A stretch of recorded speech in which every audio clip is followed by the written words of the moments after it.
Sunday, October 5th, 2025. Today's devotional sharing is titled Holding the Faith in a Workplace Crippled by Humanity and Morality. The struggle and hope of Jun's story. Hong Kong's recent economic volatility has ravaged countless families, and waves of unemployment have swept through countless families, including young university graduate Jun. As a Christian, he once firmly believed in God's unwavering guidance, but the pressures of reality gradually suffocated him. After being laid off by his company, he repeatedly encountered difficulties finding a job. Finally, to make ends meet, he reluctantly joined a multi-level marketing company, offering a base salary and a 3-month probationary period as a product distributor. However, the workplace trials far exceeded Jun's expectations. He felt like a young goat in the forest. Jun soon discovered that his upline and colleagues, driven by sales momentum, were colluding with other teams to employ interactive misleading tactics, exaggerating product efficacy, concealing product risks, and even fabricating false testimonials. In the name of team interests, they pressured Jun to participate. If he refused, he would not only be ostracized but also face the possibility of losing his meager income.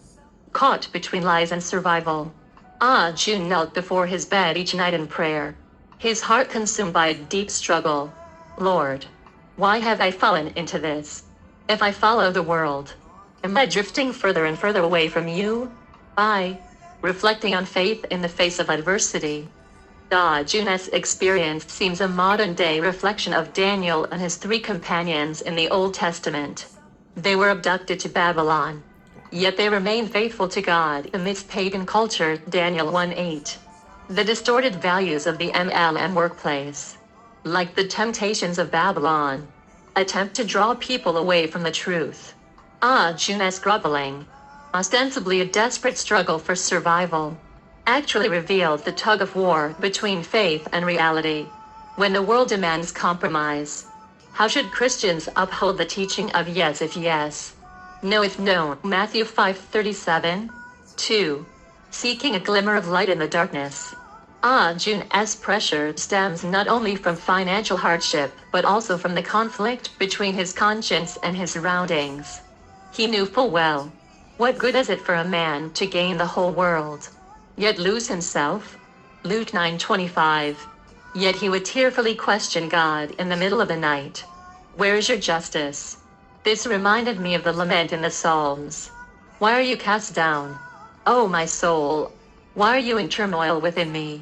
Put your hope in God, for I shall yet give thanks to him. Psalm 42:5. Perhaps God's presence doesn't immediately remove suffering, but rather walks with us through the valley of darkness, building a more resilient life. 3. Divine wisdom in decision-making. Facing group pressure, Jun needed not only moral courage but also divine wisdom. Could he be like Joseph, who rejected sin despite being tempted in Potiphar's house? Or like Nehemiah, who flinched not under intimidation while rebuilding the city wall? In fact, Christian witness in the workplace often shines brightly amidst dilemmas. When Jun refused to participate in deception, he might have suffered a short-term loss in sales, but he could have become the salt and light of his team, even opening new doors. Philippians 4:13. Conclusion. Living a straight path in an age of distorted values. Jun's story epitomizes the experiences of many young people in Hong Kong. Economic turmoil may force us to bow our heads, but faith reminds us that true bending the knee should be to God. Philippians 2:10. May we remember Jun in prayer and ask God to open a path for him, either to gain a firm footing in his current workplace or to prepare a more God-pleasing future. For the God in whom we believe will not leave his children alone to walk in darkness. Psalm 23:4. Meditative scripture. No temptation has seized you except what is common to mankind. But God is faithful. He will not let you be tempted beyond what you can bear, but with the temptation will also provide a way of escape, so that you can endure it. 1 Corinthians 10:13. Full music. Hymn Precious Cross, Cantonese.